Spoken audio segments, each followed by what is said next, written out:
Hello everyone, কেমন আছেন সবাই? আমি দীপান্বিতা। আমার আরও একটি নতুন ভিডিওতে আপনাদের সবাইকে স্বাগত জানাচ্ছি। আশা করছি আমার এই ভিডিওটি আপনারা যে যেখান থেকে দেখছেন সকলেই ভালো আছেন। তো আমরাও সকলে খুব ভালো আছি। আর আজকে চলে এসেছি বৃহস্পতিবারের ভিডিও নিয়ে। আর বৃহস্পতিবারেই আপনারা জানেন যে আমি লক্ষ্মীর ঘট পাতি এবং সমস্ত বাসনপত্র মেজে ধুয়ে পরিষ্কার করি এবং বেদিটাও পরিষ্কার করি। তবে আজকে আমার মা লক্ষ্মীকে আমি একটু স্নান করাবো। তো যেমন নিত্য পুজো করি সেইভাবেই নিত্য সেবা দেব। তো আজকে মাকে স্নান করাচ্ছি। যখন নতুন এনেছিলাম ঠাকুর তখন স্নান করানো হয়েছিল, তারপরে আর আমি বেদি থেকে নামাইনি, কারণ আমি বেশিরভাগ সময় ওঠা নামানো করা প্রতি বৃহস্পতিবারে সেটা পছন্দ করি না। তো যাই হোক, অনেক দিন হয়েছে আর মায়ের মুখটা একটু কালো ভাব এসে গেছিলো বলে তাই আজকে আমার বাড়িতে পাকা তেঁতুল সবসময়ই আনা থাকে। তো লেবু নেই বলে পাকা তেঁতুল দিয়ে মায়ের মুখটা একটু দলে দলে দিচ্ছি। দেওয়ার পরে আমি গঙ্গা জল দিয়ে স্নান করিয়ে নেব। তো আমার মনে হলো এই ভিডিওটা আপনাদের সঙ্গে শেয়ার করি। তো আজকে মাকে নতুন শাড়িও আমি পরাবো। তো মাকে সেই ব্লু রঙের শাড়িটা অনেক দিন পরিয়েছিলাম এবং রূপোর গয়না আমি তো পরিয়ে রেখেইছিলাম। রূপোর গয়নাগুলো খুলে দিলাম। তো আজকে একটু গোল অর্নামেন্ট পরাবো। তো মাকে কেমন লাগছে আপনারা জানাবেন। তবে জানেন, আমার ইচ্ছা আছে ওই রূপোর গয়নাগুলো সব সোনার জল চড়িয়ে নেব, কারণ মা লক্ষ্মীর পুজোর দিন আমি ওই সোনার জল চড়ানো রূপোর গয়নাগুলোই পরাবো। তো আরও বড় সীতা হার, কানের, এগুলো তো আমি করিয়েছি, আপনাদের শেয়ারও করিয়েছি। জানি না এবছরে পুজোর সময় আরও কিছু গয়না করাবার তো ইচ্ছা আছে, তো দেখি করাতে পারি কি না। তো যাই হোক, তারপরে মাকে স্নান করে দিচ্ছি গঙ্গা জল দিয়ে। আর মায়ের মুখটা মানে স্নান করাবার পর আপনারা দেখুন বেশ চকচক করছে। তবে ভিডিওর মাধ্যমে আপনাদের দেখানোর চেষ্টা করছি, বোঝা যাচ্ছে কি না বুঝতে পারছি না ক্যামেরাতে। তো আমি সামনে থেকে চাক্ষুষ দেখছি, তো মায়ের মুখটা বেশ চকচক করছে জানেন। তবে কালো বলতে কি জানেন তো, আমি তো ধুনো দিই। তো ওই ধুনোর যে ধোঁয়াটা হয়, তো সেই ধোঁয়া থেকে মায়ের মুখটা একটু কালছিটে ভাব এসেছিল। তো সঙ্গে সঙ্গে পরিষ্কার না করে দিলে একেবারে কালো হয়ে গেলে দেখতেও খারাপ লাগবে।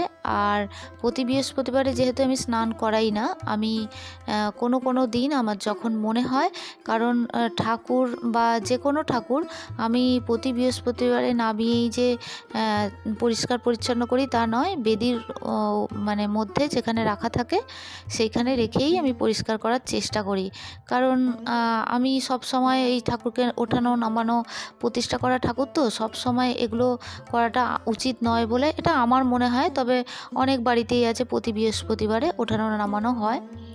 যাই হোক, যে যার বাড়িতে যে যার যেটা নিয়ম সেটা তো করতেই হবে। আর এরপরে দেখুন, এই যে শাড়িটা অনেক দিন তুলে রেখেছিলাম, তারপরে কাটিং করে আমি রেডি করেছি। আর শাড়ির রঙটা এত মিষ্টি, মাকে পরেও বেশ মিষ্টি লাগছে জানেন তো। তো প্রথমেই আমি শাড়ির কুচিটা ঠিক করে নিচ্ছি আর আস্তে আস্তে প্লেটগুলো বসিয়ে নিচ্ছি। নেওয়ার পর তারপরে আঁচলটা করব। আর আপনাদের সঙ্গে তো শেয়ার করি প্রতিটা ভিডিওতেই, যখনই মায়ের শাড়ি আমি চেঞ্জ করি, মানে যে কোনো পরিধেয় বস্ত্র আমি যখনই পরাই না কেন, আমি আপনাদের চেষ্টা করি যে মাকে কি শাড়ি পরালাম এবং কিভাবে পরালাম সেটা আপনাদের সঙ্গে শেয়ার করার চেষ্টা করি। তো মাকে কেমন লাগছে এই শাড়িটা পরে তা অবশ্যই আপনারা কমেন্ট সেকশানের মাধ্যমে জানাবেন। আর ভিডিওটি যারা যারা দেখছেন এই মুহূর্তে কেমন লাগছে তাও জানাবেন। আর ভিডিওটি ভালো লাগলে একটা লাইক করে দেবেন। আর এই ধরনের ভিডিও যদি আপনারা আরও পেতে চান, তো তাহলে অবশ্যই আমার চ্যানেলটি সাবস্ক্রাইব করে রাখতে পারেন। অলরেডি যারা আমার এই চ্যানেলটি সাবস্ক্রাইব করছেন বা করে রেখেছেন তাদের জন্য জানাই অসংখ্য ধন্যবাদ এবং অনেক ভালোবাসা। তো আমি শাড়িটা পরাতে থাকি আমার মিষ্টি একটি বোনের, এই ফাঁকে আমি একটু খোঁজ নেব। আগের ভিডিওতেও আমি জানিয়েছিলাম, মোনালিসা তুমি কেমন আছো। আমি জানি না, তোমার কোনো রকম খোঁজ খবর পাচ্ছি না। খোঁজ খবর বলতে এই কমেন্ট সেকশানই একটা মাধ্যম, যে মাধ্যম থেকে আমি তোমাদের খবর পাই বা তোমাদের কমেন্ট সেকশানে কমেন্টগুলো আমি পড়তে পারি। তো তুমি কেমন আছো আমাকে অবশ্যই জানিও। আমি জানি না তুমি ব্যস্ততার কারণে বা কিছু সমস্যার কারণে ভিডিও দেখছো কি দেখছো না, জানি না। তো তুমি অবশ্যই জানিও, যদি আমার এই ভিডিওটি দেখে থাকো, যে তুমি কেমন আছো এটা জানিও। আর তোমার কোনো রকমই আমি খোঁজখবর পাচ্ছি না।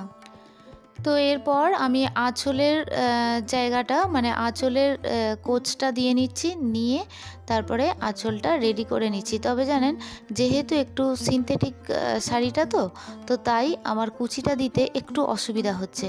তো তাই একটু টেনে ধরে কুচিটা ভালো করে দিলাম।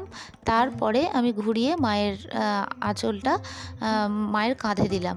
তো কারণ একটু সিনথেটিক ভাব আছে বলেই আমার অসুবিধা হচ্ছে একটু। আর একটু যদি কটন ভাব থাকে তো তাহলে শাড়ি পরাতে খুব সহজ হয়। তো যাই হোক, অসুবিধা কিছুই হয়নি, একটু সময়টা লাগলো এই আর কি। আজকে মাকে স্নান করার পর মাকে যেমন দেখতে এত ভালো লাগছে, মানে মায়ের মুখটা চকচক করছে। আর মাকে শাড়িটা পরানোর পর আরও যেন মায়ের সৌন্দর্য মানে এত বেড়ে গেল যে আমার ভীষণ ভালো লাগছে। তো আপনারা ক্যামেরার মধ্যে দেখছেন, আমি জানি না কতটা ভালো লাগছে আপনাদের। তো অবশ্যই জানাবেন যে কেমন লাগছে মাকে এই মিষ্টি রঙের শাড়িটা পরে। তো আঁচলটাও মানে করে দিলাম। তো তারপরে কুচিগুলো একটু ঠিক করে নিচ্ছি, তারপরে মাকে গয়নাগুলো পরাবো। তবে জানেন, এই ভিডিওর মধ্যে আমি পুজোর ভিডিও ইনক্লুড করব না, কারণ আমি নেক্সট ভিডিওতে আমি শেয়ার করব আমি কিভাবে পুজো করলাম, বৃহস্পতিবারের পুজোটা কিভাবে দিলাম মাকে। তো আজকে মায়ের শাড়ি পরানো বা মাকে কিভাবে স্নান করালাম এটাই আপনাদের সঙ্গে তুলে ধরছি। কারণ যদি আমি পুজোর ভিডিওটা এর মধ্যে ইনক্লুড করি তাহলে ভিডিওটা অনেকটাই বড় হয়ে যাবে, আর আপনাদের দেখতেও ভালো লাগবে না এবং ধৈর্যও থাকবে না। তো তাই আমি পুজোর ভিডিওটা নেক্সট দিন আপনাদের সঙ্গে শেয়ার করব। তো মাকে গয়নাগুলো আমি পরিয়ে দিচ্ছি, আর পরিয়ে দেওয়ার পরে মাকে ক্লোজভাবে আপনাদের দেখাবো কাছ থেকে যে মাকে কতটা সুন্দর লাগছে।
তো আজকের ভিডিওটি এখানেই শেষ করছি।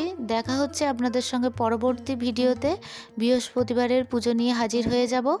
তো আজকের মতো আসি।